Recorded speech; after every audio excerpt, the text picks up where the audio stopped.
So guys what's up welcome back to the channel. और हम लोग लेकर आ गए हैं एक और मस्त सी revision video for the chapter number 11 and that is for companies incorporated outside India. छोटू सा चैप्टर है, ठीक है, बट पेपर के लिए बहुत बहुत इंपॉर्टेंट है क्योंकि सर पहले ये चैप्टर हुआ करता था सीए फाइनल में, ठीक है। Now it is into CA inter. तो जो क्वेश्चंस आएंगे ना वो आएंगे तो वही वाले, ठीक है। मतलब क्वेश्चंस का लेवल अभी लेवल ऐसा एकदम बहुत भारी नहीं करके, तो ज्यादातर क्वेश्चंस मान के चलना कि तुमसे कौन से वाले पूछे जाएंगे जो फाइनल में ही आ चुके हैं, ठीक। बट और भी कुछ नए क्वेश्चंस भी बन सकते हैं। जो भी क्वेश्चन बनेंगे उसकी कोई टेंशन नहीं अपने को, क्योंकि अपन एकदम मस्त तरीके से रिवाइज करने वाले हैं। फुल फ्लेजेडली चैप्टर रिवाइज करोगे, अच्छे से इसको याद करना, ठीक है। क्योंकि बहुत ऐसा बहुत घूमा हुआ चैप्टर नहीं है, मतलब it is easy to manage. और साथ ही साथ कि ये चैप्टर का ना एक छोटा सा पार्ट आएगा, वो पार्ट पढ़ने के लिए पहले आपको एक बार क्या कर लेना है, पहले ना प्रोस्पेक्टस वाला जो चैप्टर था ना, प्रोस्पेक्टस एंड अलॉटमेंट वाला, उसमें प्रोस्पेक्टस के कुछ प्रोविजंस थे, तो वो बस एक बार गो थ्रू कर लेना। फिर उसके बाद जैसे अभी ये क्लास होगी ना, तो मैं बता दूंगा अभी कहां से वो वाला पार्ट स्टार्ट होगा। तो उस अगर वहां तक अभी जैसे प्रोस्पेक्टस रिवाइज किया हुआ एकदम अच्छे से सब कुछ याद है, फिर तो वेल एंड गुड, उसको चलाते रहो एकदम, ठीक है। बट नहीं तो क्या करना, इस वीडियो को रोक देना और फिर पहले प्रोस्पेक्टस वाला रिवाइज करना, 5 मिनट उस पर नजर मार लेना, क्योंकि ऑलरेडी उसकी वीडियो तो तुमने देख ही ली होगी, ठीक है। बट उसको एक बार नजर मार के फिर उसके वाले पार्ट को कवर करना, ठीक है। वो मैं लास्ट में कराऊंगा, पहले अभी मैं बीच में नहीं उठा रहा। तो अभी अपन निपटाते हैं companies incorporated outside India. Sir एक बार बताओ, ये जो आप बोल रहे हो कंपनीज इनकॉर्पोरेटेड आउटसाइड इंडिया, इसे तो बॉडी कॉर्पोरेट ही बोलते हैं। एक काम करते हैं, पहले ना इसकी डेफिनेशन अच्छे से समझना कि फॉरेन कंपनी किसे बोला जाता है, क्योंकि देखो पेपर में जो क्वेश्चंस आएंगे ना, वो इसकी डेफिनेशन पे भी आ सकते हैं कि फॉरेन कंपनी कहते किसको है। बाकी सारी और जो चीजें हैं वो सब आएंगी, वो सब ठीक है, वो सब रहेगा। आगे जो टॉपिक्स बताऊंगा कि ये बहुत ज्यादा इंपॉर्टेंट है, पेपर में पूछा जा सकता है। बट अपने को ज्यादा फोकस किस पे रखना है, कुछ ऐसे टॉपिक्स पे जो बहुत हाईली एक्सपेक्टेड है कि ये तो हमसे बिल्कुल एकदम मतलब बहुत एकदम टॉप वाले की टॉपिक्स हैं कि ये तो पूछे ही जा सकते हैं, एकदम 100% एक्सपेक्टेशन है उनकी, ठीक है। स्टार्ट करते हैं। Sir what is foreign company? और हमने पढ़ा था एक कंपनी होती है, एक आपने पढ़ा रखा है बॉडी कॉर्पोरेट होता है। तो सर तीनों में क्या डिफरेंस होता है? जो कंपनी होती है ना, company is given under section 2 clause 20 of the companies act. और वो बोलती है company means a company which is incorporated under companies act और any other previous law. Body corporate की डेफिनेशन दी हुई है सेक्शन 2 क्लॉज 11 में, और सेक्शन 2 क्लॉज 11 बोलता है कि सर सेक्शन 2 क्लॉज 11 बोलता है कि बॉडी कॉर्पोरेट का मतलब, body corporate includes any company incorporated outside India. Body corporate का मतलब क्या होता है? जिसमें कंपनी इनकॉर्पोरेटेड आउटसाइड इंडिया आएगी। बट उसमें क्या एक्सक्लूड कर देंगे? उसमें से हम एक्सक्लूड कर देंगे कोऑपरेटिव सोसाइटी को, या फिर कोई अगर सीजी किसी को स्पेसिफाई कर देते हैं तो हम उसको बॉडी कॉर्पोरेट की डेफिनेशन से बाहर कर देते हैं, है ना। बट सीजी जिसको स्पेसिफाई करता है, it should not be a company, मतलब नॉट बीइंग अ कंपनी, ये ध्यान रखना, ठीक है। तो सर हमने कंपनी भी पढ़ लिया, हमने बॉडी कॉर्पोरेट भी पढ़ लिया, तो फिर फॉरेन कंपनी में और बॉडी कॉर्पोरेट में क्या फर्क होता है? देखो कंपनी का मतलब तो बहुत क्रिस्टल तुम लोगों को क्लियर है। कंपनी का मतलब वो कंपनी जो इसी एक्ट के अंदर बनी है, या तो 2013 के बाद उसका इनकॉर्पोरेशन हुआ है, 2013 वाले एक्ट में बनी है, या फिर इससे पहले वाले किसी एक्ट में बन चुकी थी, ठीक है। वो तो कंपनी होगी, उसे साइड करो। फिर हम आते हैं बॉडी कॉर्पोरेट क्या होता है। तो बॉडी कॉर्पोरेट भी हम पढ़ चुके हैं। Then sir what is foreign company? Foreign company और बॉडी कॉर्पोरेट में क्या फर्क होता है? बॉडी कॉर्पोरेट में और फॉरेन कंपनी में अगर मैं सबसे बड़ा बड़ा अंतर बताऊं ना, तो मेन डिफरेंस इज दैट कि फॉरेन कंपनी ये बोलता है, foreign company is that company और body corporate which is incorporated outside India. Sir ये तो फिर बॉडी कॉर्पोरेट ही हो गया। बॉडी कॉर्पोरेट में भी वही कंपनीज आती थी जो इंडिया के बाहर बनती थी, और फॉरेन कंपनी में भी आप बोल रहे हो वही कंपनीज आएंगी जो इंडिया के बाहर बनेगी? नहीं, फॉरेन कंपनी एक ऐसी कंपनी है या ऐसी बॉडी कॉर्पोरेट है जो इनकॉर्पोरेट इंडिया के बाहर हुई है, बट उसका कुछ ना कुछ बिजनेस इंडिया के अंदर है, या उसका प्लेस ऑफ बिजनेस इंडिया के अंदर है। यानी कि उसका कोई धंधा इंडिया में चलता है, it conduct any business activity in India and its place of business is in India. उसका प्लेस ऑफ बिजनेस इंडिया में है, या तो इटसेल्फ, या तो खुद उसने कोई ऑफिस ऐसा प्लेस ऑफ बिजनेस लिया हुआ है इंडिया के अंदर, या थ्रू एजेंट, किसी एजेंट के थ्रू उसका कोई प्लेस ऑफ बिजनेस इंडिया के अंदर है।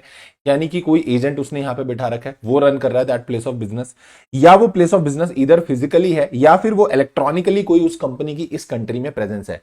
तो अगर मैं बोलता हूं बाहर की कोई भी कंपनी है, let's say कॉल्स्टन INC for example, की कोई एक कंपनी है जो इंडिया के बाहर बनी, लेट्स से यूएसए में बनी, और उसका नाम क्या था? कॉल्स्टन आईएनसी। ये जो कंपनी थी ना, ये कंपनी ने इंडिया में एक प्लेस ऑफ बिजनेस एस्टैब्लिश कर दिया, या तो खुद ही ने कर दिया तो ये फॉरेन कंपनी बन गई, या फिर इस कंपनी ने कोई एजेंट बिठा दिया जो प्लेस ऑफ बिजनेस यानी वो एजेंट चला रहा है उसका, तो हम बोलेंगे तो भी ये फॉरेन कंपनी बन गई। चाहे इसका फिजिकल प्लेस ऑफ बिजनेस है या चाहे इसकी इलेक्ट्रॉनिक प्रेजेंस है, तो हम बोलेंगे that it is a foreign company. A company which is incorporated outside India but having a place of business in India. एक चीज और समझना सर, यहां पे बीच में लिखा हुआ है एंड, और आप बोल रहे हो कि या तो इसका बिजनेस होना चाहिए या फिर इसका प्लेस ऑफ बिजनेस होना चाहिए। होता क्या था कि कई सारी ऐसी कंपनीज होती थी जो इंडिया से बिजनेस करती थी बट उनका कोई प्लेस ऑफ बिजनेस इंडिया के अंदर नहीं था। वो बोलते थे हम पैसे तो कमा रहे हैं बट हमारा कोई प्लेस ऑफ बिजनेस तो है ही नहीं इंडिया में, ना तो हमने कोई प्लेस ऑफ बिजनेस खोला, ना ही हमारे किसी एजेंट ने खोला हुआ है, और ना हमारी कोई फिजिकल प्रेजेंस है, ना हमारी कोई इलेक्ट्रॉनिक प्रेजेंस है। तो ऐसी जो बाहर वाली कंपनीज हुआ करती थी ना, उनका इंडिया में कोई प्लेस ऑफ बिजनेस ही नहीं होता था। और क्योंकि यहां डेफिनेशन में एंड लिखा होता है, तो एंड का मतलब ये बोलता था कि आपका इंडिया में बिजनेस भी यानी धंधा भी होना चाहिए और आपका इंडिया में प्लेस ऑफ बिजनेस भी होना चाहिए, तो आपके ऊपर ये वाला चैप्टर एप्लीकेबल होगा। तो इसीलिए ना इस एंड को एंड ना पढ़ के हमेशा क्या पढ़ा जाता है, और। मतलब ये लिखा एंड है बट इसकी इंटरप्रिटेशन ऐसी निकाली जाएगी एज इफ कि ये क्या लिखा है, और। मतलब हम भैया क्या मान के चलेंगे, अगर तुम्हारा इंडिया में बिजनेस हुआ ना, चाहे तुम्हारी प्रेजेंस हो या ना हो, if you are conducting any business activity in India, then you will be considered as a foreign company. या अगर तुम्हारा प्लेस ऑफ बिजनेस इंडिया में है ना, तो तुम लपेटे जाओगे, ये ध्यान रखना। तो सर फिर फॉरेन कंपनी में और बॉडी कॉर्पोरेट में फर्क क्या हुआ? जब हमने बॉडी कॉर्पोरेट की डेफिनेशन पढ़ी थी, क्या हमने वहां पर कहीं पर भी ये बिजनेस एक्टिविटी या प्लेस ऑफ बिजनेस की बात करी? नहीं। सो बॉडी कॉर्पोरेट एक ब्रॉडर टर्म है, वो ये बोल रही है कि कोई भी ऐसी company which is incorporated outside India, वो बॉडी कॉर्पोरेट की डेफिनेशन में आएगी, जिसका इंडिया से कोई लेना देना ही नहीं है। मान लो मैं बोलूं कोई एक ऐसी कंपनी है जो यूएसए में बनी, एबीसी आईएनसी, इसका इंडिया से कोई लेना देना नहीं है, कोई, मैं बोलूं कुछ भी लेना देना नहीं है। एक एबीसी आईएनसी है विच इज इनकॉर्पोरेटेड आउटसाइड इंडिया, ना इसका कोई प्लेस ऑफ बिजनेस इंडिया में है, ना इसका कोई बिजनेस इंडिया में, कुछ भी इंडिया में नहीं है, बट ये एक ऐसी कंपनी है जो इंडिया के बाहर इनकॉर्पोरेट हुई है। तो एज पर सेक्शन 2 क्लॉज 11 ये हमारे हिसाब से बॉडी कॉर्पोरेट है, बट ये फॉरेन कंपनी नहीं है। बट अगर मैं बोलता हूं जैसे माइक्रोसॉफ्ट, तो अगर मैं माइक्रोसॉफ्ट का एग्जांपल लूं, मान लो माइक्रोसॉफ्ट का इंडिया में क्या है, माइक्रोसॉफ्ट का सर इंडिया में प्लेस ऑफ बिजनेस भी है और वो यहां पे बिजनेस एक्टिविटी भी कंडक्ट कर रही है। तो अगर ये दोनों चीजें उसकी कहां पर है, इंडिया के अंदर है, अगर ये दोनों चीजें, अब देखो अभी तो सर आपने बोला एंड को और पढ़ना है, अरे तो मैंने बोला कि एंड को और पढ़ना है, बट माइक्रोसॉफ्ट के एग्जांपल में मैं ऐसा मान के चल रहा हूं कि उसका प्लेस ऑफ बिजनेस भी इंडिया में है, मान लो, और कि वो बिजनेस तो करती है इंडिया में। तो क्योंकि इसका यहां पर ये सब चीजें एग्जिस्ट करती हैं, तो हम बोलेंगे माइक्रोसॉफ्ट इनकॉर्पोरेट तो इंडिया के बाहर ही हुई है, पर उसका प्लेस ऑफ बिजनेस भी इंडिया के अंदर है। तो हम बोलेंगे ये एक है तो बॉडी कॉर्पोरेट, पर ये फॉरेन कंपनी भी है।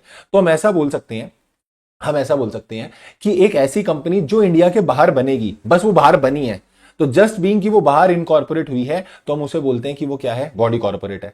बट ऐसा बॉडी कॉर्पोरेट जिसका प्लेस ऑफ बिजनेस इंडिया में हो, तो हम बोलेंगे फिर वो क्या बन जाएगी, फॉरेन कंपनी बन जाएगी, और उसके ऊपर हम थोड़ा सा कंपनी लॉ लगाएंगे। यानी कि बॉडी कॉर्पोरेट पे और फॉरेन कंपनी पे कंपनीज एक्ट की एप्लीकेबिलिटी में क्या फर्क आएगा सर? देखो बॉडी कॉर्पोरेट मैंने बार बार बोला, कोई भी एक ऐसी रैंडम कंपनी ले लो, एबीसी आईएनसी, इसका इंडिया से कोई ताल्लुकात नहीं है, इंडिया के बाहर बनी। जब ये इंडिया के बाहर बनी तो इसका प्लेस ऑफ बिजनेस वगैरह सब इंडिया के बाहर है, कुछ भी इंडिया में नहीं है। तो अगर ये कुछ भी इंडिया में नहीं है, तो इसके ऊपर ये वाला चैप्टर नहीं लगेगा। ये वाला चैप्टर मतलब ये वाला chapter, companies incorporated outside India, ये जो प्रोविजन आने वाले ना 379 380 से लेके 393, ये तुम्हारे ऊपर नहीं लगने वाले। तुम सिर्फ क्या हो, बॉडी कॉर्पोरेट हो, ठीक है। बट सपोज कि कोई बाहर की ऐसी कंपनी, मैंने बोला माइक्रोसॉफ्ट, अब माइक्रोसॉफ्ट का इंडिया में क्या है, माइक्रोसॉफ्ट का मान लो इंडिया में प्लेस ऑफ बिजनेस भी है, तो ये भी बॉडी कॉर्पोरेट, पर इसका प्लेस ऑफ बिजनेस इंडिया में, तो हम बोलेंगे it is a foreign company. और क्योंकि ये एक फॉरेन कंपनी है, तो इसके ऊपर हम ये वाले प्रोविजन क्या करेंगे, लगाएंगे। यानी 380 से लेके 393, अभी बताऊंगा कौन से सेक्शन लगेंगे, वो आपको फॉलो करने पड़ेंगे। तो सर बॉडी कॉर्पोरेट्स को कंपनीज एक्ट फॉलो नहीं करना होता क्या? बॉडी कॉर्पोरेट्स को कंपनीज एक्ट फॉलो करना होता है, पर बॉडी कॉर्पोरेट्स को वो कंपनीज एक्ट में वो सेक्शन फॉलो करने होते हैं जो सेक्शन में बॉडी कॉर्पोरेट शब्द का जिक्र हुआ है। जैसे अगर मैं बोलूं कि कोई पर्टिकुलर सेक्शन है और उस सेक्शन में लिखा है कि यहां पर बॉडी कॉर्पोरेट भी इंक्लूड है, तो वो वाला सेक्शन कंपनीज पे तो लगेगा, बॉडी कॉर्पोरेट पे भी लगेगा। जैसे हम सेक्शन 2 क्लॉज 87 पढ़ते हैं, तो सेक्शन 2 क्लॉज 87 सब्सिडरी कंपनी के बारे में बात करता है, बट वहां पे क्या बोलता है, company includes body corporate. For the purpose of that section only, 2 clause 87 वाले के लिए ही सिर्फ हम क्या मानते हैं कि भैया कंपनी के अंदर बॉडी कॉर्पोरेट भी आएगी, तो वो सेक्शन में वहां पे बॉडी कॉर्पोरेट इंक्लूड हो जाता है। ऐसे ही पूरे कंपनीज एक्ट में जहां जहां जिस जिस सेक्शन में बॉडी कॉर्पोरेट शब्द का यूज हुआ है, उस सेक्शन की एप्लीकेबिलिटी बॉडी कॉर्पोरेट पे होती है। फिर सर एक सेक्शन 1 पढ़ा था, सेक्शन 1 वाली जो एप्लीकेबिलिटी पढ़ाई थी आपने स्टार्टिंग में, उसमें भी लिखा था बॉडी कॉर्पोरेट। तो वहां पर लिखा था कि अगर सीजी किसी बॉडी कॉर्पोरेट को स्पेसिफाई कर दे तो, अगर सीजी किसी बॉडी कॉर्पोरेट को स्पेसिफाई कर दे तो क्या होगा। मैं एक बार तुमको दिखाता हूं, सुनो इधर देखो कि सर ये जो स्टार्टिंग में आपने जब हमें एप्लीकेबिलिटी पढ़ाई थी ना, तो आपने हमें यहां पे ये पढ़ाया था, ये देखो, such body corporate incorporated by any act for the time being in force as the CG में स्पेसिफाई। अगर सीजी किसी को स्पेसिफाई कर दे तो उस बॉडी कॉर्पोरेट पे कंपनीज एक्ट लगेगा। तो अगर यहां किसी सीजी ने यहां किसी बॉडी कॉर्पोरेट को स्पेसिफाई कर दिया ना, तो ये वाले बॉडी कॉर्पोरेट पे तो पूरा कंपनीज एक्ट ही लग जाएगा। समझ में आ गई। यहां अगर किसी बॉडी कॉर्पोरेट का, फॉर एग्जांपल आज सीजी आके बोले that food corporation of India is a body corporate, और वो बोले कि एफसीआई को हम यहां स्पेसिफाई करते हैं एप्लीकेबिलिटी वाले क्लॉज एफ में, तो इसका मतलब फूड कॉर्पोरेशन ऑफ इंडिया पे पूरा कंपनीज एक्ट लग जाएगा। ये पूरे एक्ट की एप्लीकेबिलिटी की बात हो रही है। बट बाकी सारे सेक्शंस में जहां जहां आप क्या लिखा देख रहे हो, जहां जहां वर्ड बॉडी कॉर्पोरेट लिखा देख रहे हो, वो पर्टिकुलर सेक्शन बॉडी कॉर्पोरेट पे लगता है। सर फिर फॉरेन कंपनीज पे क्या लगेगा। फॉरेन कंपनीज के लिए कहानी इन्होंने बनाई हुई है कि भैया सेक्शन नंबर 380 ऑनवर्ड शुरू हो जाओ। अलग से हमने एक चैप्टर बना रखा है फॉर द फॉरेन कंपनीज, वो आपको क्या करना होगा, फॉलो करना होगा। ठीक है। तो what is foreign company, section 2 clause 42 define करता है foreign company means any company और body corporate incorporated outside India. Base condition तो यही है कि तुम्हारा इनकॉर्पोरेशन कहां होना चाहिए, इंडिया के बाहर, but which has a place of business in India whether by itself or through agent physically or through electronic mode and, ये लिखा एंड है पर पढ़ेंगे, और and you conduct any business activity in India in any manner. अब हमने इनसे पूछा यार एक बार हमें ये बताओ कि इलेक्ट्रॉनिक मोड किसको बोलते हैं, और ये ध्यान रखना ये पेपर के लिए इंपॉर्टेंट है, आ सकता है कि इलेक्ट्रॉनिक मोड किसे बोला जाता है, व्हाट इज इलेक्ट्रॉनिक प्रेजेंस। तो इन्होंने बोला इलेक्ट्रॉनिक प्रेजेंस क्या होती है, मेरी बात समझना, इलेक्ट्रॉनिक प्रेजेंस क्या होती है, you are carrying out the business electronically. आपका मेन सर्वर चाहे इंडिया में हो चाहे इंडिया के बाहर हो, but including but not limited to, ये लाइन ने क्या बोला, बोल रहे इलेक्ट्रॉनिक प्रेजेंस का मतलब होता है आप बिजनेस इलेक्ट्रॉनिकली कर रहे हो, आपका मेन सर्वर चाहे इंडिया में लोकेटेड है चाहे इंडिया के बाहर लोकेटेड है, डजंट मैटर एट ऑल, हम बोलेंगे कि आपका इलेक्ट्रॉनिक प्रेजेंस है। If you are doing the business electronically we will say that you are electronically present in the country. आपका मेन सर्वर चाहे इंडिया का हो इंडिया से बाहर का हो, उससे फर्क नहीं पड़ता। ठीक है। आगे बोलता है including but not limited to, मतलब कि ये जो नीचे मैं आपको ट्रांजेक्शन्स बताने जा रहा हूं, these transactions will also be included in the electronic transaction. मतलब अगर तुम ये कर रहे हो ना तो भी माना जाएगा कि तुम इलेक्ट्रॉनिक ट्रांजेक्शन ही कर रहे हो। ठीक है। But not limited to, but not limited to मतलब सिर्फ यही इलेक्ट्रॉनिक ट्रांजेक्शन नहीं है, इंक्लूड कर रहा है इनको, देखो ये सारी ट्रांजेक्शंस को इंक्लूड करेगा कि इन ट्रांजेक्शंस को हम बोलेंगे electronic transactions. So electronic transactions या electronically means when you carry out the business electronically, जब तुम बिजनेस इलेक्ट्रॉनिकली करो, चाहे तुम्हारा मेन सर्वर इंडिया में हो इंडिया के बाहर हो, doesn't matter at all, but ये ध्यान रखना कि इसके अंदर ये सारी ट्रांजेक्शंस भी आ जाएंगी, but not limited to, includes these transaction but not limited to, ये ट्रांजेक्शंस आएंगी पर सिर्फ यही आएंगी ऐसा नहीं बोल रहे, हम इन तक लिमिट नहीं कर रहे, और भी ट्रांजेक्शन अगर हमको लगा तो कभी हम डाल देंगे। बात समझ में आ गई जी sir, done done done done, yes sir. तो हम बोलते हैं कौन सी ट्रांजेक्शन, अगर आप B2B ट्रांजेक्शन करते हो, जैसे फॉर एग्जांपल मैंने लिखा हुआ है अलीबाबा, अलीबाबा जो है ना it is a very very very large e commerce company, और वो B2B ट्रांजेक्शन कर रही है इंडिया के साथ। ठीक है। इंडिया की किसी कंपनी, इंडिया के किसी बिजनेस हाउस को वो कोई सामान प्रोवाइड करने हैं, तो अलीबाबा जो है वो भी कवर हो जाएगा कि इलेक्ट्रॉनिकली बिजनेस कर रहे हो। B2C का बेस्ट एग्जांपल है Amazon, Amazon जो है वो आपको कस्टमर को मालवाल जो है बेच रहा है, वो मालवाल मतलब गुड्स वगैरह है ना, मालवाल। ठीक है। इलेक्ट्रॉनिक डेटा इंटरचेंज, अगर आप वो लैंडमैन के थ्रू को आपका एक सिस्टम के से दूसरे सिस्टम में आपका क्या जा रहा है, डेटा इंटरचेंज हो रहा है, यानी कि जो आपका ट्रेडिंग पार्टनर्स हैं तो उनके साथ आपका जो डेटा इंटरचेंज रहता है, ठीक है, वो सब ट्रांजेक्शन अगर आप कर रहे हो, डिजिटल सप्लाई ट्रांजेक्शन अगर आप कर रहे हो, फॉर एग्जांपल नेटफ्लिक्स हो गया, तो इसे हम बोलेंगे कि आप इलेक्ट्रॉनिकली ट्रांजेक्शन कर रहे हो। दूसरा, अगर बाहर की कोई कंपनी इंडिया के अंदर आके या सिटीजन ऑफ इंडिया से, या तो इंडिया में या सिटीजन ऑफ इंडिया से डिपॉजिट्स एक्सेप्ट करती है या इनवाइट करती है डिपॉजिट्स, या फिर या फिर accepting subscription in the securities, या फिर सब्सक्रिप्शन बोल रही है कि सिक्योरिटीज को तुम हमारे क्या करो, सब्सक्राइब करो, अगर ऐसा ऑफर वगैरह दे रही है तो फिर वो भी क्या माना जाएगा, इलेक्ट्रॉनिक प्रेजेंस माना जाएगा। फाइनेंशियल सेटलमेंट अगर तुम इंडिया के अंदर करते हो, सर फाइनेंशियल सेटलमेंट बोले तो कि अगर कुछ पैसे वैसे का लेन देन है और उसको आप सेटल करवा रहे हो, फॉर एग्जाम्पल पेपाल हो गया, वेस्टर्न यूनियन हो गया, रिवॉल्ट हो गया, ये सारे जो होते हैं ना ये फाइनेंशियल सेटलमेंट्स करवाते हैं। अगर ये फाइनेंशियल सेटलमेंट का काम आप कर रहे हो तो भी माना जाएगा आप इलेक्ट्रॉनिकली इंडिया में बिजनेस कर रहे हो और आपकी इलेक्ट्रॉनिकली इंडिया में प्रेजेंस है। या फिर आप वेब बेस्ड मार्केटिंग कर रहे हो, for example you are doing YouTube ads, Google ads in India चल रही हैं आपकी वो एड्स वगैरह, एडवाइजरी सर्विसेज दे रहे हो, डेटाबेस सर्विसेज दे रहे हो, सप्लाई चेन मैनेजमेंट है, अगर ये सारी सर्विसेज हुई तो भी हम मानेंगे इलेक्ट्रॉनिकली है।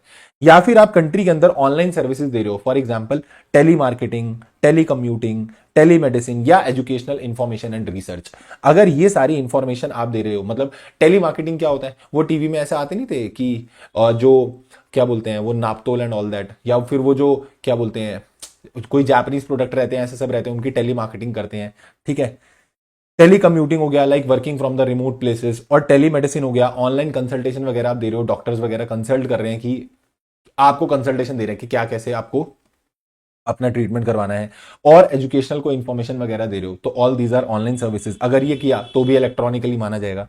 And all related data communication services, या फिर आप कोई डेटा कम्युनिकेट करने की सर्विसेज दे रहे हो, चाहे आप उसको email, mobile, social media, cloud या किसी भी वॉइस या डेटा ट्रांसमिशन के थ्रू दे रहे हो, तो ये सारी ट्रांजेक्शन यदि आप कर रहे हो तो हम बोलेंगे कि आपका इंडिया में इलेक्ट्रॉनिक प्रेजेंस होता है। ठीक है, ठीक है सर। फिर इसने बोला अगर आप सिक्योरिटीज का ई ऑफर लेकर आते हो, इलेक्ट्रॉनिक मोड में ऑफरिंग लेकर आते हो और उसकी सब्सक्रिप्शन एंड लिस्टिंग करा लेते हो, और ऐसे स्टॉक एक्सचेंज पे जो कहां पर लोकेटेड है, आईएफएससी में, जैसे हमने बोला आईएफएससी बोले तो गुजरात की गिफ्ट सिटी, अगर इसमें आप ये कर रहे हो, ये सिक्योरिटीज का ऑफर वगैरह ला रहे हो, सब्सक्रिप्शन लिस्टिंग हो रही है, तो हम बोलेंगे इसको इलेक्ट्रॉनिक मोड नहीं माना जाएगा। मैंने खुद ही मार्क किया हुआ, इंपॉर्टेंट एमसीक्यू बन सकता है इस चीज पे कि सिक्योरिटीज का ई ऑफर लेकर आ रहे हैं, तो तुमको ऐसा लगेगा ओ ई ऑफर लेकर आ रहे हैं तो ये इलेक्ट्रॉनिक मोड हो जाएगा, but this is not electronic mode. ठीक है, इसको इलेक्ट्रॉनिक मोड में कवर नहीं किया गया है क्योंकि इसको हम बेनिफिट देना चाहते हैं because it is located in IFSC. IFSC को हम प्रमोट कर रहे हैं कि आईएफएससी में अगर आप आओगे तो हम आपको कई सारे बेनिफिट्स देंगे, तो इसीलिए इसको ई मोड नहीं माना जाएगा। फिर आता है सेक्शन नंबर 379। 379 बोलता है हम सिर्फ क्या बताएंगे, दिशा, यानी ये दिशा बताएगा। क्या दिशा बताएगा, ये दिशा बताएगा कि कहां कहां कौन सा सेक्शन लगेगा। आओ मेरे साथ पढ़ो सेक्शन 379। 379 बोलता है कि ये चैप्टर कैसे कितना एप्लीकेबल होगा फॉरेन कंपनी के ऊपर। तो हमने बोला सेक्शन 380 से लेके 386, 380, 381, 382, 383, 384, 385, 386, ये सारे सेक्शन फॉरेन कंपनी के ऊपर लगेंगे। 392 भी लगेगा, 393 भी लगेगा, ये सारे सेक्शन फॉरेन कंपनीज पे लगेंगे।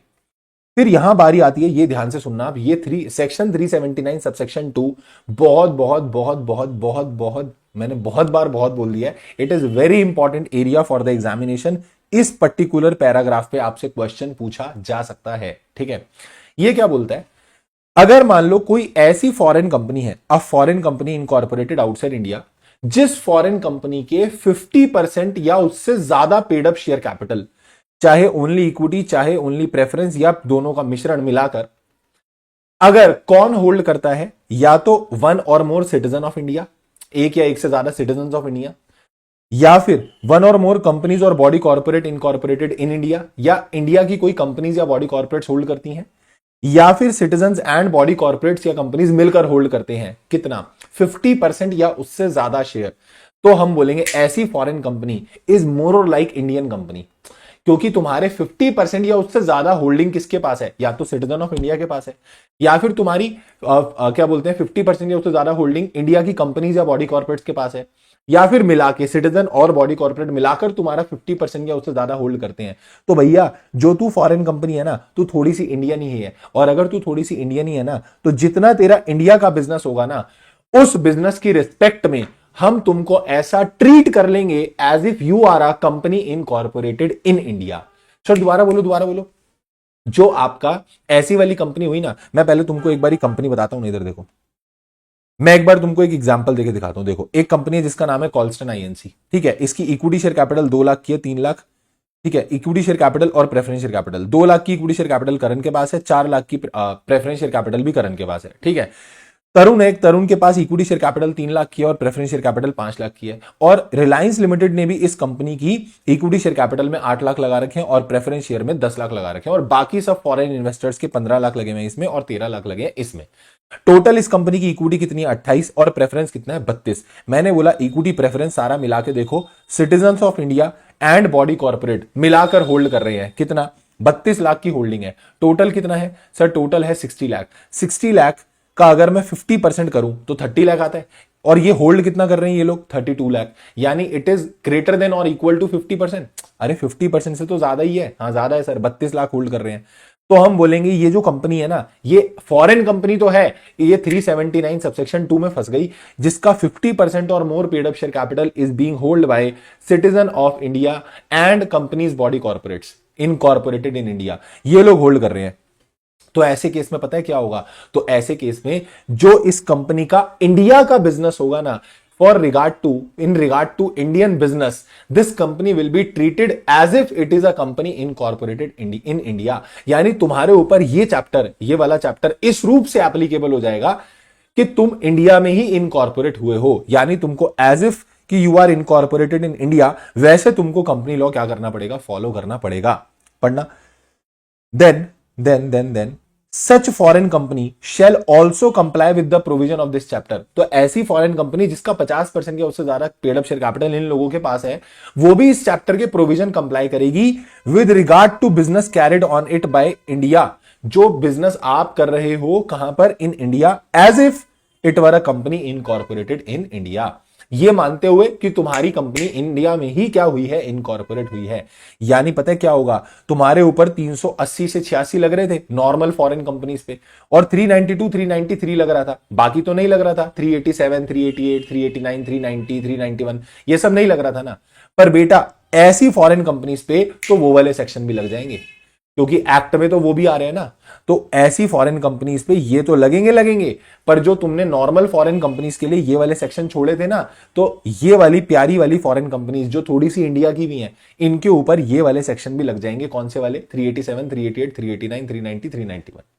समझ में आई? सर जैसे एग्जाम्पल देना कोई, जैसे मैंने बोला टाटा जो है, टाटा के पास जैगवार लैंड रोवर के 50% या उससे ज्यादा पेड अप शेयर कैपिटल है, तो हम बोलेंगे जेएलआर है तो फॉरेन कंपनी, बट ये है इंडियन ही एक तरीके से, क्योंकि इसकी 50% और more paid up share capital is with the Indian company या कंपनी इनकॉर्पोरेटेड इन इंडिया। ऐसे ही इसका दूसरा एग्जांपल है, एक कंपनी है जिसका नाम है विप्रो। विप्रो कहां पे इसका रजिस्टर्ड ऑफिस है? That is in Bangalore. और एक कंपनी है कैपको, जो कि बेल्जियम की कंपनी है, और वो management and technical consultancy company है, और उसका भी 50% से ज्यादा स्टेक किसके पास है? विप्रो के पास है। तो ये जो फॉरेन कंपनीज है ना, ये फॉरेन कंपनीज हैं एज पर सेक्शन 2 क्लॉज 42, पर ये 379 सबसेक्शन 2 में भी फंस रही हैं। तो ये थोड़ी special type of foreign company हो गई। तो ऐसी फॉरेन कंपनीज के ऊपर फिर क्या होगा? ये चैप्टर ऐसे लगेगा जैसे कि ये कंपनी कहां इनकॉर्पोरेट हुई है? इंडिया के अंदर ही इनकॉर्पोरेट हुई है। अब इसके बाद बहुत अच्छी अच्छी इजी सी बातें हैं। वो ये बोलता है सेक्शन नंबर 380 कि जब कोई फॉरेन कंपनी इंडिया में आएगी, तो जब वो फॉरेन कंपनी इंडिया में कोई अपना प्लेस ऑफ बिजनेस एस्टैब्लिश करेगी ना, तो प्लेस ऑफ बिजनेस एस्टैब्लिश करने के 30 डेज के अंदर अंदर आपको कुछ डॉक्यूमेंट जो है वो आरओसी को सबमिट करने पड़ेंगे। तो हमने बोला सर कौन से वाले आरओसी को सबमिट करेंगे? तो आपके दिमाग में तो यही आया होगा कि जहां जिस स्टेट में हमारा रजिस्टर्ड ऑफिस होगा, वहां पर हम क्या कर देंगे? उस वाले आरओसी को दे देंगे। तो मैंने एक एग्जाम्पल लिया, मान लो कि तुमने एक अपना हेड प्रिंसिपल बिजनेस बनाया बैंगलोर में, ठीक है, और बैंगलोर कहां पे है? कर्नाटका में। तुम्हारा दूसरा प्लेस ऑफ बिजनेस है दिल्ली में, एक तुम्हारा प्लेस ऑफ बिजनेस है मुंबई पुणे में, और एक तुम्हारा प्लेस ऑफ बिजनेस है चेन्नई में, तमिलनाडु में, ठीक है। अब मैंने बोला कि यहां पर तुम्हारे क्या है? प्लेस ऑफ बिजनेस है। आप मेरे को बताओ कि आप कौन से आरओसी को क्या करोगे? फाइलिंग करोगे। तो आपको ये लगेगा ओ प्रिंसिपल प्लेस ऑफ बिजनेस कहां पे है? कर्नाटका में। तो हम जो कर्नाटका वाला आरओसी होगा ना, हम वो वाले आरओसी को क्या करेंगे सर? डॉक्यूमेंट फाइलिंग करेंगे। तो आंसर इज एब्सोल्युटली गलत। हम लोग फाइलिंग करेंगे दिल्ली वाले आरओसी को। सर क्यों? कहां लिखा है? लॉ में लिखा है। अगर आपको कोई भी फाइलिंग करनी है, कुछ भी फाइलिंग करनी है, तो हमेशा जुरिस्डिक्शन होगी किसकी? आरओसी न्यू दिल्ली की।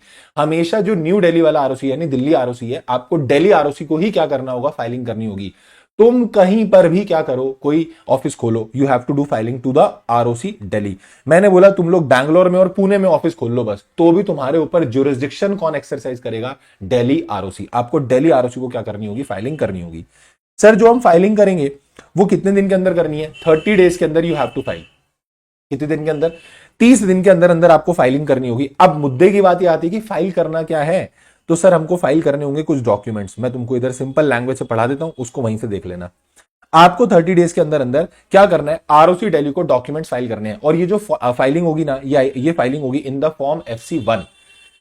कौन से फॉर्म में फाइल करोगे? FC1। तो आपको FC1 में फाइल करना है। और क्या फाइल करना है पता है? Clear pad. ये मैंने एक निमोनिक बना रखा है जिससे तुमको इजीली याद हो जाएगा। सर क्या क्या फाइल करना है? पहला, जैसे हम लोग यहाँ पे MOA AOA बनाते हैं, तो तुम्हारे वहां का क्या ऐसा चार्टर्ड डॉक्यूमेंट होता है? Certified copy of that chartered memorandum article, जो तुम्हारे कॉन्स्टिट्यूशन को डिफाइन करता है। तो वो वाली चीज क्या करो? यहां पर सबमिट करो। और अगर वो इंग्लिश में नहीं है तो उसका सर्टिफाइड ट्रांसलेशन जो है वो सबमिट करना। Sir what is certified translation? यहां सिंपल ट्रांसलेशन भी तो लिखा हो सकता था, सर्टिफाइड क्यों लिखा है साथ में? क्योंकि अभी आगे बताऊंगा ट्रांसलेशन होगा, उसको सर्टिफाई भी करना होगा। ठीक है।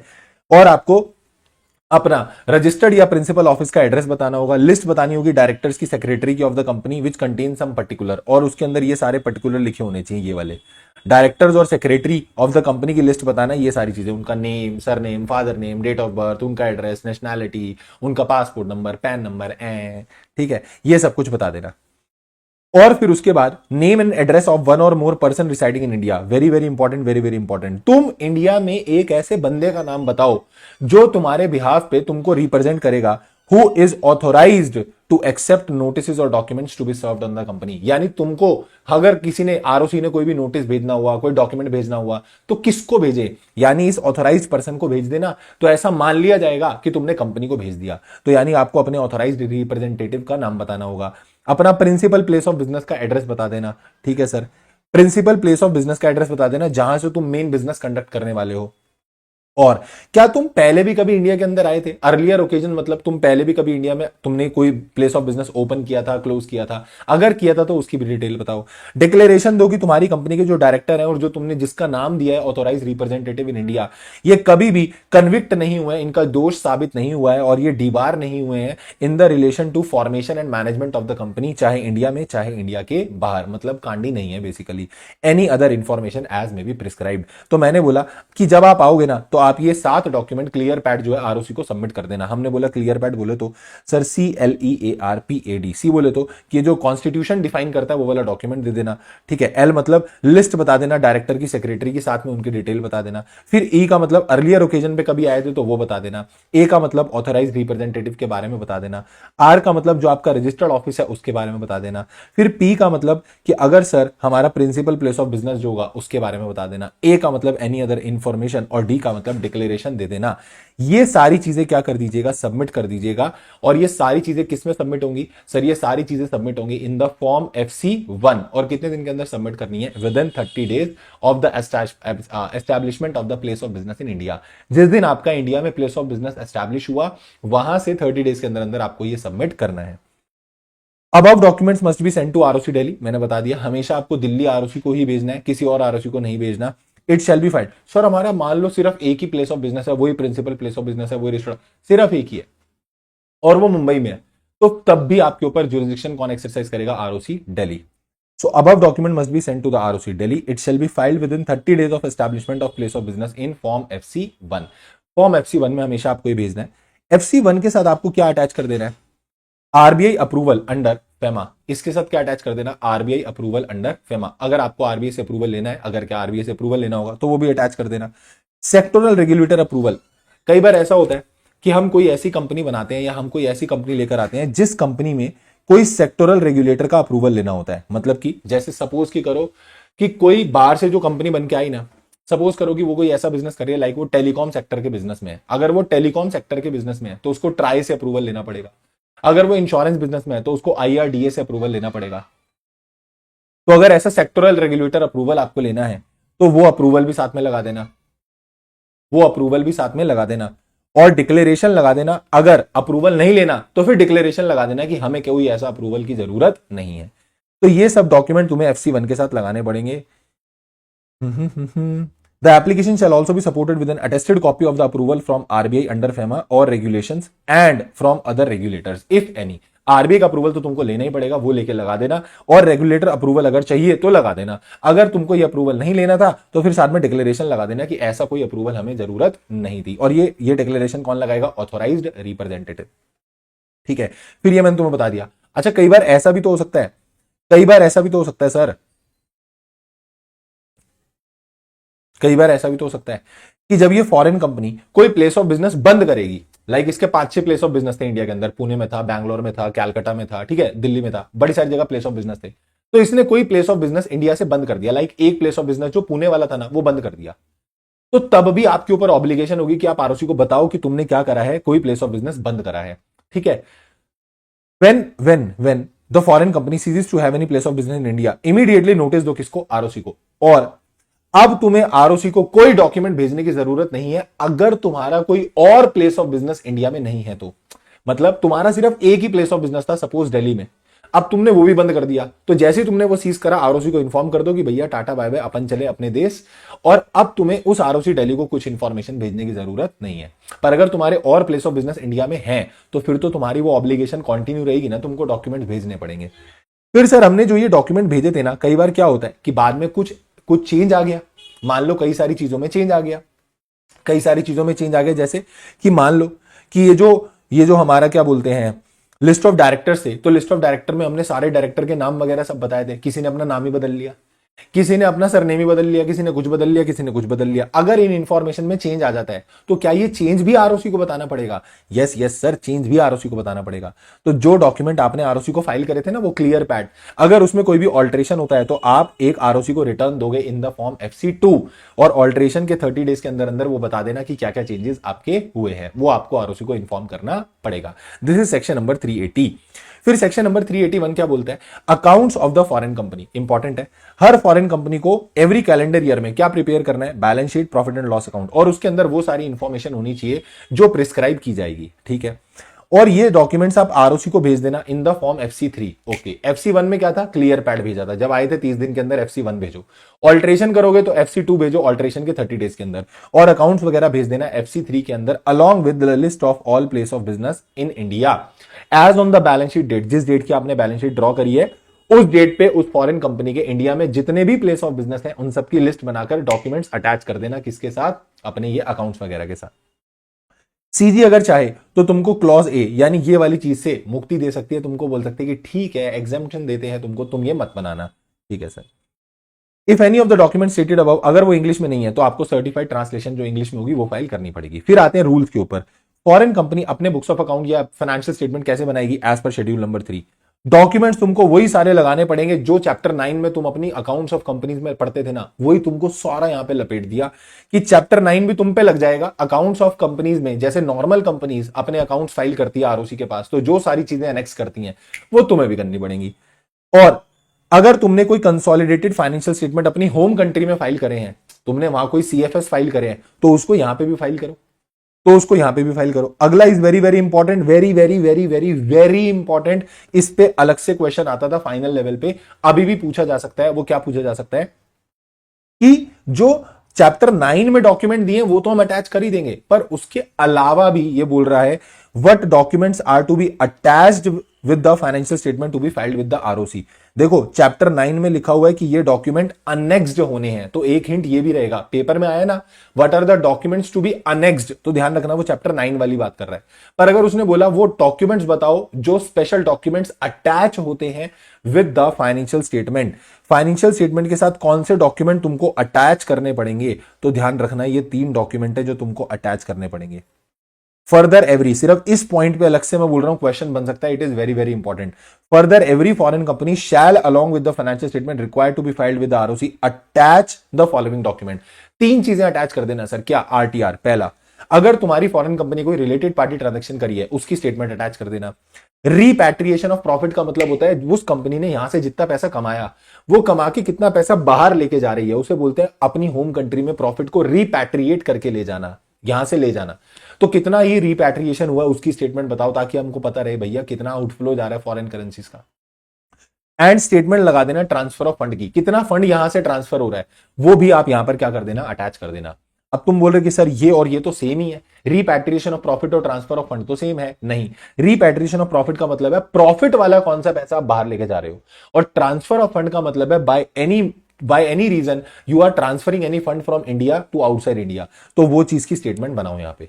और अगर आप डिविडेंड भी दे रहे हो ना बाहर, तो वो भी तब भी आप उसको अटैच करो। तो सर फिर डिविडेंड तो यही नहीं हो गया, रीपैट्रिएशन ऑफ प्रॉफिट मींस पूरा प्रॉफिट रीपैट्रिएट करके लेके जा रहे हो। लाइक मेरी कंपनी को यहां पे 300 करोड़ का प्रॉफिट हुआ, 250 करोड़ हम यहां से प्रॉफिट बाहर लेके जा रहे हैं, तो that is called repatriation of profit. But उस 300 करोड़ के प्रॉफिट में से हमने 20 करोड़ का डिविडेंड बांट दिया बाहर, तो दैट इज डिविडेंड। डिविडेंड और रीपैट्रिएशन ऑफ प्रॉफिट में फर्क रहेगा, ठीक है।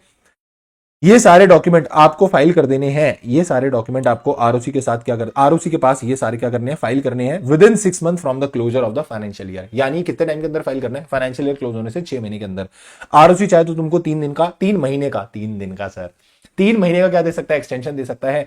ऑडिट और ऑडिटर वाले रूल आपके ऊपर एज इट इज एप्लीकेबल हो जाएंगे, यानी तुमको चैप्टर 10 में भी लपेट दिया, जो ऑडिट और ऑडिटर नॉर्मल कंपनीज पे लगता है वो तुम पे भी लगेगा। और फॉरेन कंपनी को भी क्या करानी पड़ेगी, ऑडिट करानी पड़ेगी किसी सीए इन प्रैक्टिस से या फिर फॉर्म एलएलपी जहां प्रैक्टिसिंग सीए होंगे। Okay sir. फिर हमने बोला सेक्शन नंबर 382 चिल्लड़ सेक्शन है। तो ये क्या बोलता है कि आपको अपना नाम जो है ना वो डिस्प्ले करना पड़ेगा। फॉरेन कंपनी को name of the company, country of incorporation, और अगर मेंबर की लाइबिलिटी है तो मेंबर्स लाइबिलिटीज लिमिटेड, ये तीनों चीजें कहां डिस्प्ले करनी है, every place of business in India, जहां जहां तुम्हारे इंडिया में प्लेस ऑफ बिजनेस है उसके बाहर लगाओ, और इंग्लिश में भी लगाओ और उस जगह की लोकल लैंग्वेज पे भी लगाओ, यानी दोनों लैंग्वेजेस में तुमको ये लिखना पड़ेगा। बट यही 3 चीजें आपको अपने bill heads, letter paper, business letter, notice, advertisement and other official publication, जो भी तुम्हारे सारे ऑफिशियल डॉक्यूमेंट्स होते हैं उन पे भी छापना पड़ेगा, पर उन पे सिर्फ और सिर्फ इंग्लिश लेटर में लिखना, उनमें लोकल में लिखने की जरूरत नहीं है। और एक चीज और ध्यान रखना कि यहां पर जो ये वाला आइटम है ना, मेंबर्स लाइबिलिटीज लिमिटेड, ये तुमको प्रोस्पेक्टस में भी क्या करना पड़ेगा, बताना पड़ेगा। बाकी ये दोनों चीजें यहां बताने की जरूरत है। मैंने बोला ये वाली जो चीज है ना, थर्ड वाली मेंबर्स लाइबिलिटीज लिमिटेड, ये तुम्हें प्रोस्पेक्टस में भी बतानी पड़ेगी। इन जगह पे तो बताओगे, प्रोस्पेक्टस में भी इसको स्पेसिफिकली लिखना पड़ेगा। फिर आता है सेक्शन नंबर 383। 383 बिल्कुल चिल्लड़ सेक्शन है। वो बोलता है कोई भी डॉक्यूमेंट जो या नोटिस जो हमने उस फॉरेन कंपनी को सर्व करना था, अगर वो तुमने वो 380 में जो बंदे का नाम बताया था ऑथराइज रिप्रेजेंटेटिव, अगर उसको भेज दिया ना तो मान लिया जाएगा कि कंपनी को सर्व हो गया। या तो उसके प्लेस पे छोड़ दो, यानी उसको डिलीवर करके आ जाओ, या पोस्ट से भिजवा दो, या ई मोड से भेज दो, उसको मिल गया मतलब फॉरेन कंपनी को मिल गया। सेक्शन 384 बोलता है आपके ऊपर और कौन कौन से सेक्शन एप्लीकेबल होंगे फॉरेन कंपनी में। सेक्शन 71 डिबेंचर का एज इट इज आपके ऊपर एप्लीकेबल होगा। 92 135 एप्लीकेबल होगा, बट कुछ मॉडिफिकेशन एक्सेप्शन अगर देनी हुई तो वो दे देंगे, अदरवाइज तुम पे एप्लीकेबल होगा फॉरेन कंपनी में। 128 बुक्स ऑफ अकाउंट वाले भी तुमको क्या करने पड़ेंगे, फॉलो करने पड़ेंगे। जो बिजनेसेस तुम इंडिया में करते हो उस रिस्पेक्ट में तुमको बुक्स ऑफ अकाउंट इंडिया में मेंटेन करना पड़ेगा, और वो रजिस्टर्ड ऑफिस में ऑल दैट 128 वाला प्रोविजन फॉलो करना। चार्जेस का रजिस्ट्रेशन, यानी कि चार्ज वाला पूरा चैप्टर एज इट इज इस फॉरेन कंपनी में लग जाएगा, ले लो। अगर तुम कुछ गिरवी रखवाओगे यहाँ पे, भैया तुमको चार्ज वही CHG1, CHG2, CHG3 सब फॉलो करना पड़ेगा। इंक्वायरी, इंस्पेक्शन, इन्वेस्टिगेशन का चैप्टर आपके ऊपर एज इट इज लग जाएगा। 386 बिल्कुल चिल्लड़ सी बात है। 3 डेफिनेशन बताता है, ये बोलता है 3 वर्ड्स के क्या मीनिंग लेने हैं। तो इसने बोला प्लेस ऑफ बिजनेस में शेयर ट्रांसफर ऑफिस और शेयर रजिस्ट्रेशन ऑफिस भी आएगा। अगर किसी कंपनी ने इंडिया में सिर्फ अपना शेयर ट्रांसफर ऑफिस भी खोल दिया ना, तो हम बोल देंगे भैया ये भी तुम्हारा क्या है, प्लेस ऑफ बिजनेस है इंडिया के अंदर, तो तुम फॉरेन कंपनी बन जाओगे। डायरेक्टर के अंदर वो बंदा आ जाएगा जिसकी इंस्ट्रक्शन पे board of director is accustomed to act, यानी जिसके इशारों पे पूरा बोर्ड नाचेगा, तो ऐसे बंदे को भी हम डायरेक्टर बोलेंगे। It is included in the definition of director. फिर हमने बोला सर्टिफाइड ट्रांसलेशन क्या होता है, तो इसने बोला ट्रू और करेक्ट ट्रांसलेशन होनी चाहिए, यानी that translation must be authenticated. कौन ऑथेंटिकेट करेगा सर उसको, कौन उसको वेरीफाई करेगा, कौन उसको एकदम ऐसा ऑथेंटिकेशन देगा कि हाँ ये एकदम ठीक है। तो ये चेक करो ट्रांसलेशन कहां हुआ है। अगर ट्रांसलेशन इंडिया के अंदर हुआ है तो ऑथेंटिकेशन की कहानी अलग है, और अगर ट्रांसलेशन इंडिया के बाहर हुआ है तो ऑथेंटिकेशन की कहानी अलग है। अगर ट्रांसलेशन इंडिया के अंदर हुआ है तो सर इसको कौन कौन कौन ऑथेंटिकेट करेगा, इसको ऑथेंटिकेट किया जाएगा बाय एडवोकेट या pleader who is entitled to appear before high court. जो हाई कोर्ट के सामने अपीयर हो सकता है वो वाला एडवोकेट अगर कर दे तो चलेगा, या फिर कोई ऐसा पर्सन, कॉम्पिटेंट पर्सन, जो कि आरओसी के ओपिनियन में, आरओसी को ऐसा लगता है कि ये बंदे के पास प्रॉपर नॉलेज है about English language and such other language जिससे कन्वर्जन हो रहा है इंग्लिश में। लाइक कोई ऐसा टर्किश लैंग्वेज थी तो टर्किश से कन्वर्ट कर रहे हो इंग्लिश में, तो एक ऐसा बंदा जिसको आरओसी को लगता है कि ये बंदे को इंग्लिश भी आती है और ये बंदे को टर्किश भी आती है, तो वैसा बंदा अगर एफिडेविट दे देता है तो मान लिया जाएगा। भाई वो एफिडेविट देके बोल रहा है कि I hear bye solemnly declare that everything, ये जो ट्रांसलेशन हुई है एकदम बिल्कुल करेक्ट है, ट्रू है, तो अगर वो बोल रहा है तो मान लेंगे, ठीक है, ओके। बट अगर ट्रांसलेशन कहां हुई है, इंडिया के बाहर, तो फिर एक काम करो, जिस ऑफिशियल कस्टडी के पास आपके ओरिजिनल डॉक्यूमेंट्स पड़े थे, या तो वो ऑथेंटिकेट कर दे या फिर नोटरी ऑफिसर जो होगा वो ऑथेंटिकेट कर दे। अगर नोटरी ऑफिसर भी ऑथेंटिकेट कर देगा ना, उस कंट्री का, तुम्हारी जहां कंपनी बनी थी उस कंट्री का नोटरी ऑफिसर ऑथेंटिकेट कर देगा, तो हम मान लेंगे ठीक है सर, ट्रांसलेशन इज सर्टिफाइड। फिर आता है सेक्शन नंबर 387। अब देखो ये वाली जो कहानी ना 387, 388, 389, 390 वाली कहानी जो है, ये थोड़ा सा प्रोस्पेक्टस वगैरह से रिलेट करेगी, इसलिए मैं बोल रहा था यहां पर वो वाला पार्ट आ जाएगा जहां आपको पहले प्रोस्पेक्टस वाला थोड़ा सा देख लेना पड़ेगा एक बार। तो एक बार एक काम करना कि सेक्शन नंबर, एक काम करो ना, सेक्शन नंबर क्या, पूरा प्रोस्पेक्टस वाला चैप्टर नजर मार लेना, वो सब मत देखना, red herring prospectus and all that, वो सब देखने की जरूरत नहीं है। सेक्शन 26 देख लेना, एक वो एक्सपर्ट स्टेटमेंट वाला देख लेना, 34, 35 सिविल और क्रिमिनल लायबिलिटी, वो एक बार नजर मार के यहीं पर इस वीडियो को रोक के पहले वो देखो, और फिर उसके बाद 387 रिवाइज करना, तो इजी लगेगा। डायरेक्टली अभी पढ़ लोगे तो फिर बोलोगे सर ये 387 में तो सारे वही पॉइंट थे, ये था वो था, ठीक है। तो पहले 387 पे मत कूदो, पहले जाओ प्रोस्पेक्टस वाला, अगर नहीं याद है तो, याद है बहुत अच्छे से याद है तो ठीक है। तो ये बात करता है 387 की। अब देखो 387 किस पे लग रहा है, याद करो, अभी 379 सबसेक्शन 2 आया था, तो बोल रहा था वो ऐसी कंपनी जिसपे पूरा चैप्टर लग जाएगा, क्योंकि वैसे तो फॉरेन कंपनी पे 380 से 386 लगता है और 392 और 393 लगता है। तो ये किसके ऊपर लग रहा था, ये वो वाली कंपनीज के ऊपर। टाटा ने जेएलआर को एक्वायर कर रखा है, विप्रो ने होल्ड कर रखे हैं 50% ज्यादा कैपको के, तो वो जो जेएलआर हो गया, कैपको हो गया, ये लोग इंडिया से पैसा उठाना चाह रहे हैं। तो जब आप प्रोस्पेक्टस इशू करोगे ना इंडिया के अंदर, तो इसने बोला वो डेटेड और साइंड होना चाहिए। वो क्या होना चाहिए, डेटेड और साइंड होना चाहिए। Next important question for paper, exam में यह भी पूछा जा सकता है कि जब ये फॉरेन कंपनी इंडिया में प्रोस्पेक्टस इशू करेगी तो प्रोस्पेक्टस में क्या क्या पर्टिकुलर्स होने चाहिए। तो हमने बोला प्रोस्पेक्टस में आपका instrument define constitution of company वो डालना, एनैक्टमेंट बताना, यानी वो लॉ वो प्रोविजंस बताओ जिसके अंतर्गत तुम्हारी कंपनी का इनकॉर्पोरेशन हुआ है, एड्रेस बता देना जहां पे ये वाला इंस्ट्रूमेंट और ये वाले प्रोविजंस को क्या किया जा सकता है, इंस्पेक्ट किया जा सकता है, और अगर ये इंग्लिश में नहीं है तो certified translation of English also. Country की, जिस कंट्री में आपका इनकॉर्पोरेशन हुआ उस कंट्री का नाम बताना और डेट बताना अपनी इनकॉर्पोरेशन की, और अगर तुमने प्लेस ऑफ बिजनेस इंडिया में एस्टैब्लिश किया है तो आपका प्लेस ऑफ बिजनेस भी बता देना। यानी फॉरेन कंपनी जब कोई प्रोस्पेक्टस इंडिया में इशू करेगी तो ये सारे पर्टिकुलर्स क्या करेगी, इशू करेगी, ये सारे पर्टिकुलर्स साथ में लिखेगी। तो ये सारे पर्टिकुलर्स क्या है, ए, वाओ देखो A B C D E, sir A B C D बोले तो ए, इंडिया में एड्रेस बताओ जहां पे ये वाले कॉन्स्टिट्यूशनल डॉक्यूमेंट को या फिर एनैक्टमेंट को इंस्पेक्ट कर सकते हो। बी बोले तो बिजनेस प्लेस बताओ, फिर सी बोले तो कॉन्स्टिट्यूशन ऑफ द कंपनी वाला इंस्ट्रूमेंट लगा देना साथ में, ई बोले तो एनैक्टमेंट, और डी बोले तो date and the country of incorporation. ये सारी चीजें आपको प्रोस्पेक्टस में बतानी पड़ेंगी। साथ में जो मैटर 26 सेक्शन बोलता था, अब फिर देखो यहां रेफरेंस आ रहा है सेक्शन 26 का, तो उसे रिवाइज कर लेना। सेक्शन 26 जो बोलता था वो सारे मैटर भी तुमको यहां लिखने पड़ेंगे। हाँ, अगर देखो कोई ऐसी फॉरेन कंपनी है जिसको बिजनेस स्टार्ट करे 2 साल या उससे ज्यादा हो गए हैं, तो फिर तुमको एबीसीडी लगाने की जरूरत नहीं है। वेट, तुमको एबीसी लगाने की जरूरत नहीं है, डी और ई तो लगा देना, ए बी और सी लगाने की जरूरत नहीं है।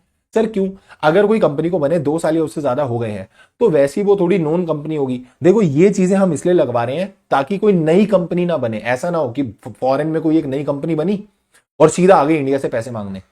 तो भैया अगर तुम्हें अभी 6 महीने हुए ना, तो तुम जरा एक बार अपना कॉन्स्टिट्यूशन दिखाओ, मतलब तुम अपना वो चार्टर वार्टर दिखाओ, वो मेमोरेंडम वगैरह दिखाओ, और लॉज वगैरह बताओ, तुम्हारा इनकॉर्पोरेशन कैसे क्या हुआ है, और एड्रेस भी बताओ।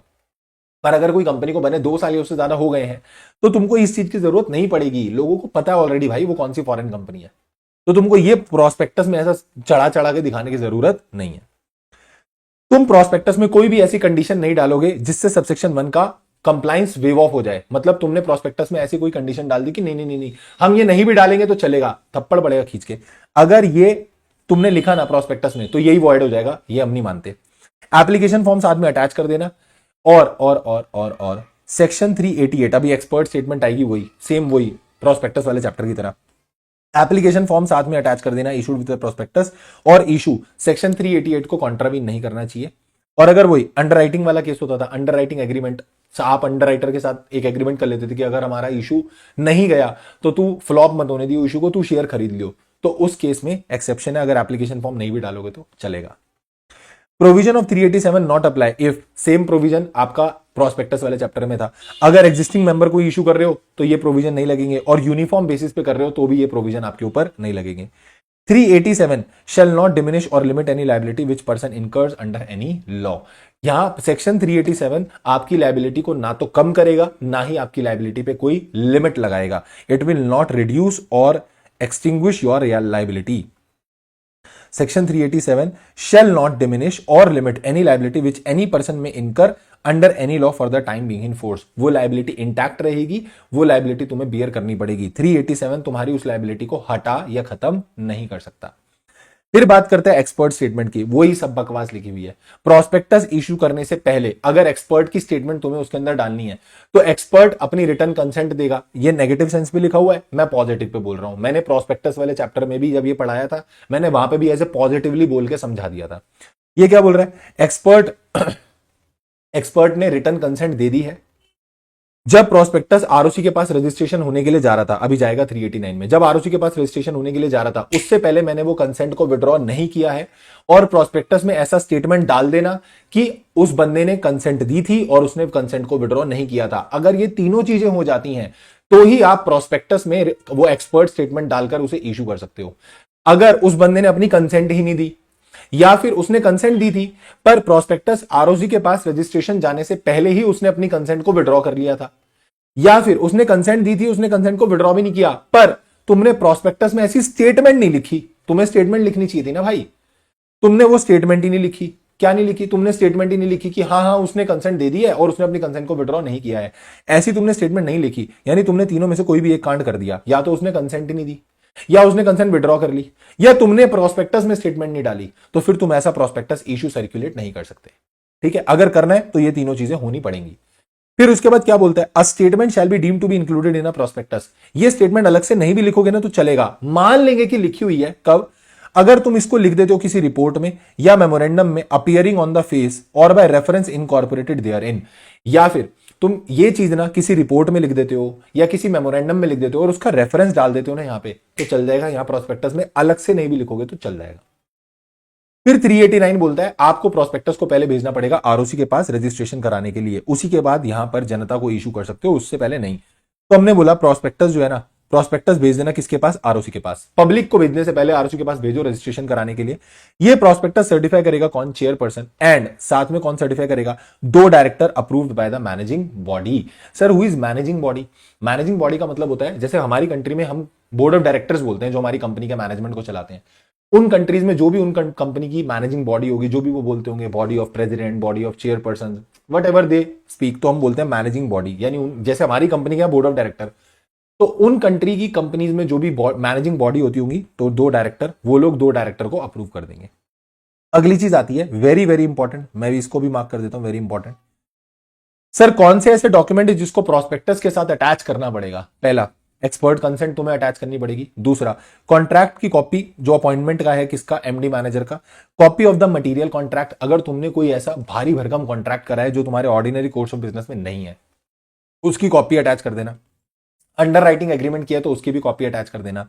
And power of attorney if prospectus is signed by agent duly authorised by the director. अगर मान लो कि डायरेक्टर ने किसी को ऑथराइज किया था और उस बंदे ने, उस एजेंट ने क्या करा है? प्रोस्पेक्टस को साइन करा है, तो फिर वो पावर ऑफ अटॉर्नी की कॉपी भी लगा देना, ताकि ये पता रहे कि प्रोस्पेक्टस पे तो भाई डायरेक्टर के साइन होने चाहिए थे और इधर साइन किसके नजर आ रहे हैं? एजेंट के। तो ये 5 चीजें क्या कर देना? अटैच कर देना। इसका निमोनिक है यूपी कैम।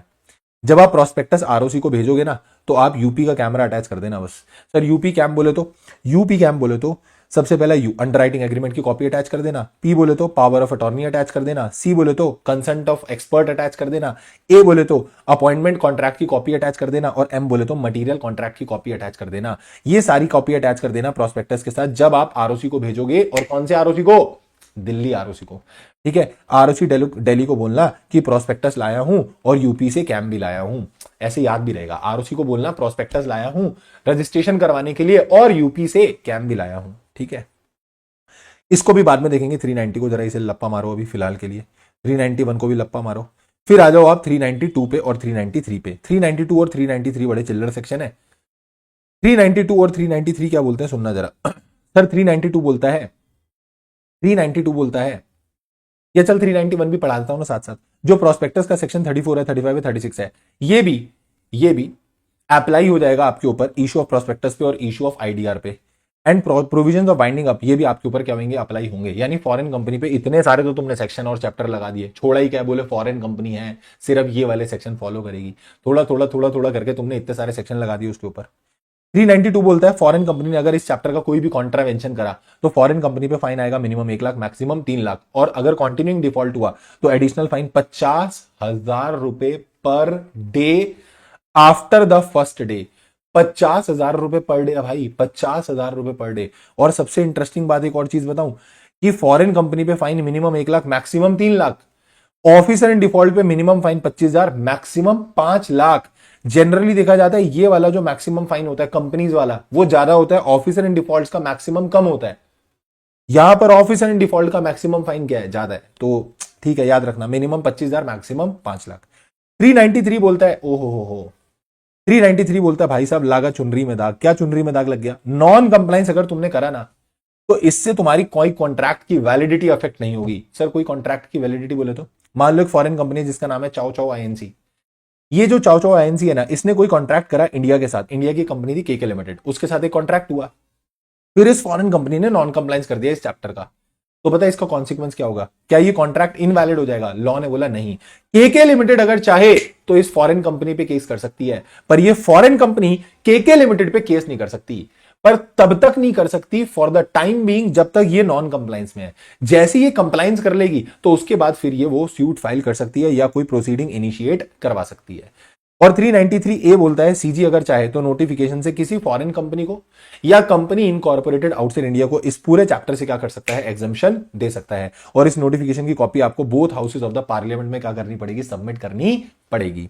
फिर साथ ही में एक इंपॉर्टेंट नोट मैंने बोला, आईसीआई ने मॉड्यूल में नहीं दिया बट इस पे क्वेश्चन आया था कि हर फॉरेन कंपनी को एक एनुअल रिटर्न फाइल करनी होती है FC4 के अंदर। तो 1 के अंदर वो क्लियर पैड फाइल किया था, 2 के अंदर ऑल्टरेशन थी, 3 के अंदर तुमने वो अकाउंट्स वगैरह फाइल किए थे, और 4 के अंदर तुम्हारी एनुअल रिटर्न जाएगी आरओसी को closure of the financial year से 60 डेज के अंदर अंदर। जब आपका फाइनेंशियल ईयर क्लोज होगा वहां से 60 दिन के अंदर अंदर। फिर एक सेक्शन आता है सर 390। 390 एकदम उल्टा, एकदम रेप्लिका है किसका? सेक्शन 41 का। सेक्शन 41 था ग्लोबल डिपॉजिटरी रिसिट। इंडिया की कोई कंपनी इंडिया के बाहर अगर डिपॉजिटरी रिसिट इशू करती थी तो वहां पे क्या होता था, इंडियन कंपनी जाती थी डोमेस्टिक कस्टोडियन बैंक के पास, उसके पास शेयर रखवाती थी। डोमेस्टिक कस्टोडियन बैंक कांटेक्ट करता था ओवरसीज डिपॉजिटरी से, और ओवरसीज डिपॉजिटरी फॉरेन इन्वेस्टर्स को उन शेयर्स के रिस्पेक्ट में डिपॉजिटरी रिसिट इशू कर देता था। बहुत डिटेल में मैंने वो वाले चैप्टर में समझाया था। कौन से वाले में? जब मैंने ग्लोबल डिपॉजिटरी रिसिट पढ़ाया था। ये हूबहू उसका उल्टा है। बाहर की कोई कंपनी इंडिया में इशू करना चाहती है तो वो आईडीआर इशू करेगी। हम लोग बाहर कर रहे हैं जीडीआर, ग्लोबल डिपॉजिटरी रिसिट। बाहर वाली कंपनी यहां करेगी तो it will be IDR, Indian depository receipt. तो मैंने बोला मान लो बाहर की कोई कंपनी जिसका नाम है CKINC, तो वो अपनी कंट्री के डोमेस्टिक बैंक के पास जाएगी, तो हमारे लिए तो वो ओवरसीज कस्टोडियन हो गया ना, हम तो इंडिया में बैठे हैं। तो मान लो ये कंपनी यूएसए की है, तो यूएस की वो जो फॉरेन कंपनी है वो जाएगी कहां पर? Overseas custodian. हम अपने एंगल से बोल रहे हैं भाई, हमारे लिए वो ओवरसीज कस्टोडियन बैंक है, उसके पास जाएगी, उसकी कस्टडी में अपने शेयर रखवा देगी। वो ओवरसीज कस्टोडियन बैंक हमारे यहां के डोमेस्टिक डिपॉजिटरी से कांटेक्ट करेगा कि हमारे पास उस कंपनी के शेयर आ गए हैं, अब इस शेयर को अंडरलाइन रख के आप इंडिया में क्या कर दो, डिपॉजिटरी रिसिट इशू कर दो, और इंडियन इन्वेस्टर्स को क्या इशू हो जाएगा, डिपॉजिटरी रिसिट इशू हो जाएगा। बस इतनी सी बात दी हुई है सेक्शन नंबर 390 के अंदर। तो 390 सिर्फ इतनी सी बात करता है, चिल्लड़ सी। पहले तो according to the companies registration of the foreign company rules, ये पढ़ के छोड़ देना क्योंकि पेपर में आने की संभावना थोड़ी सी कम है, थोड़ा सा लीस्ट रेलेवेंट है। क्योंकि there was only one company that was standard chartered जिसने आईडीआर इशू कर रखा था, बट अब उसकी भी मतलब रीपेमेंट हो चुकी है और वो आईडीआर का कॉन्सेप्ट अब खत्म है। फिलहाल अभी एट प्रेजेंट ऐसी कोई कंपनी नहीं जिसने आईडीआर इशू किया हुआ हो, ठीक है, as on the date when I am recording this class. तो जो स्टैंडर्ड चार्टर्ड था बस उसने क्या करा था, आईडीआर इशू करा था, बट अब तो वो भी नहीं है। Indian depository receipt means any instrument in the form of a depository receipt created by a domestic depository in India and authorised bye a company incorporated outside India. तो बाहर की कंपनी अपने ओवरसीज कस्टोडियन बैंक के पास जाएगी, वो यहां के domestic depository से कॉन्टैक्ट करेगा और यहां का डोमेस्टिक डिपॉजिटरी उन शेयर्स के रिस्पेक्ट में यहां डिपॉजिटरी रिसिट इंडियन इन्वेस्टर्स को इशू कर देगा। Not with standing anything content in any other law for the timing in force, CG चाहे तो रूल बना सकता है। अब ये पूरी बकवासबाजी मारेगा। सीजी चाहे तो रूल बना सकता है कि आईडीआर का ऑफर कैसे लेकर आया जाएगा, क्या क्या प्रोस्पेक्टस और लेटर ऑफ ऑफर में लिखा रहेगा, उसके लिए रूल बना सकता है। Manner in which IDR shall be dealt in depository mode and custodian underwriter, इसको ई मोड में कैसे मैनेज किया जाएगा, कस्टोडियन और अंडरराइटर्स का क्या रोल रहेगा इसमें, कैसे इन आईडीआर को खरीदा जाएगा, बेचा जाएगा, सेल ट्रांसफर ट्रांसमिशन होगा इसका बाय अ कंपनी इनकॉर्पोरेटेड और to be incorporated outside India. Clear है? तो इस चीज के लिए सीजी चाहे तो क्या बना सकता है, रूल बना सकता है। आगे क्या बोला, rule number 13, no company incorporated और to be incorporated outside India whether the company has or has not established or may not establish any place of business in India shall make an issue of Indian depository receipt unless it complies with the condition in addition to SEBI ICDR regulation 2018 and direction of RBI। Simple बोल रहा है, अगर कोई foreign company है India से पैसा उठाना चाहती है तो तुम्हें साथ में सेबी की आईसीडीआर रेगुलेशन होती है 2018, वो भी कंप्लाई करनी पड़ेगी और आरबीआई की डायरेक्शंस को भी कंप्लाई करना पड़ेगा। फिर सेक्शन 234 क्या बोलता है, 234 ना मर्जर अमेलगमेशन की सीरीज का सेक्शन है। 230 ऑनवर्ड्स वो कहानी स्टार्ट होती है। 234 सेक्शन में क्या लिखा हुआ है, provision of chapter 15 unless otherwise provided under any law for the timing in force shall apply mutatis mutandis, यानी मर्जर अमेलगमेशन के जो प्रोविजन होते हैं ना वो फॉरेन कंपनी पे भी एज इट इज लग जाएंगे to the scheme of merger and amalgamation between company registered under this act and companies incorporated in the jurisdiction of such country as may be notified from time to time by the CG। CG ने अगर कोई jurisdiction specify करी और उस jurisdiction में कोई company है, वो वाली कंपनी और इंडिया वाली कंपनी, इन दोनों का जब मर्जर अमेलगमेशन होगा तो बोल रहा है जो मर्जर अमेलगमेशन के प्रोविजन है उन पे भी लगेंगे। ओके, प्रोवाइडेड दैट सीजी चाहे तो उसके लिए रूल भी बना सकता है। और हमने बोला 234 सबसेक्शन 2 क्या बोलता है, अगर कोई फॉरेन कंपनी इंडिया की किसी कंपनी के साथ मर्ज होना चाहती है तो भैया पहले तुम्हें प्रायर अप्रूवल लेना पड़ेगा, किसका, आरबीआई का, या वाइस वर्सा। यहां की कोई कंपनी फॉरेन कंपनी के साथ मर्ज होना चाहती है, take the prior approval of RBI and the terms and condition of the scheme of merger and amalgamation may provide for the payment of consideration to the share holder of the merging company in cash. उसके अंदर ये लिखा होना चाहिए कि जो merging company है, like एक कंपनी है ए कंपनी मर्ज हो रही है बी में, तो जो ए के शेयर होल्डर थे वो कहां जाएंगे, वो बोलेंगे भाई हमारी कंपनी तो मर्ज हो गई बी में। तो ऐसा होता था ना, जो मर्ज्ड कंपनी होती थी वो कंपनी मर्जिंग कंपनी के शेयर होल्डर्स को क्या देगी, कंसीडरेशन देगी।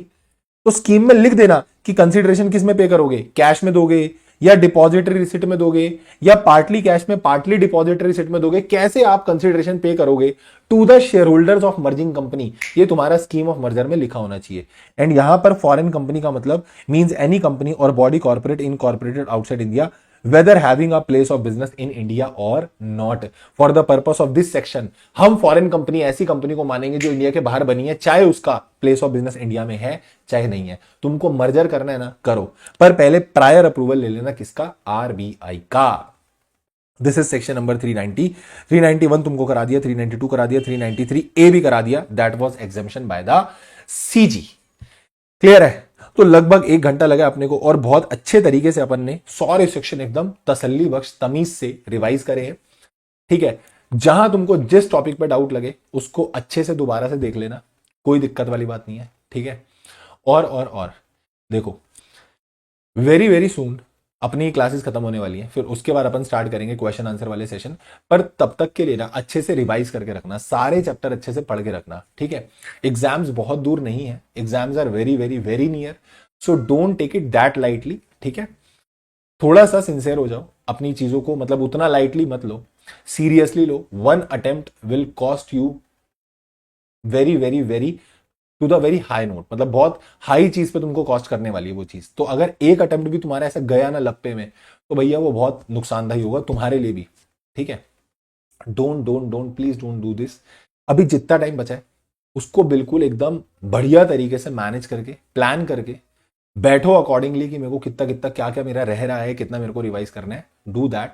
और इसी बार इसी अटेम्प्ट में इसको निपटा के अपन साइड करेंगे, ठीक है। अच्छे से रिवाइज करना। और क्या बोलते हैं, जो चैप्टर्स तुम्हारे हो गए हैं उनको भी क्यूमुलेटिव बेसिस पे रिवाइज करते रहना, मतलब ऐसा नहीं कि छोड़ दिया है, थोड़ा थोड़ा थोड़ा थोड़ा उन्हें भी देखते रहना। और ये वाला चैप्टर भी जो है इसको रिवाइज कर देना, ठीक है। अगली क्लास में मोस्ट प्रोबेबली कि मैं एक ही वीडियो के अंदर ट्राई करूंगा, वैसे तो थोड़ा बड़ा चैप्टर है बट देखेंगे कैसा होगा। तो मैं एक ही वीडियो के अंदर ही पूरा, एक क्लास के अंदर ही पूरा एलएलपी जो है वो अच्छे से रिवाइज करा के तुमको दूंगा, ठीक है। मतलब उसकी पूरी वीडियो बना के तुमको दे दूंगा, अच्छे से एलएलपी रिवाइज कर लेना। और कुछ भी डाउट रहे, कुछ भी रहे, तो तुम लोग को पूरा ऐसा फुल फ्रीडम मैंने दी हुई है, टेलीग्राम पे, व्हाट्सएप पे, इंस्टाग्राम पे, जहां तुम लोग को लगे वहां तुम मुझसे मैसेज कर देना, कुछ पूछना हो तो पूछ लेना, ठीक है। और बस अच्छे से पढ़ाई कर लेना, अच्छे से रिवाइज कर लेना, और वीडियो को सबके साथ शेयर कर देना, और वीडियो को लाइक कर देना। हाँ, व्हाट्सएप ग्रुप अगर नहीं ज्वाइन किया है तो डिस्क्रिप्शन में लिंक है, वहां से ज्वाइन कर लेना, ठीक है। इन्फॉर्मेशन वगैरह वहां पे तुमको मिल जाया करेगी, कुछ भी इन्फॉर्मेशन रहेगी तो। सो अभी आज की क्लास के लिए इतना ही। Till then take care, tata bye bye, and keep working very very hard, as someone somewhere is waiting for success. Thank you so much, tata bye bye.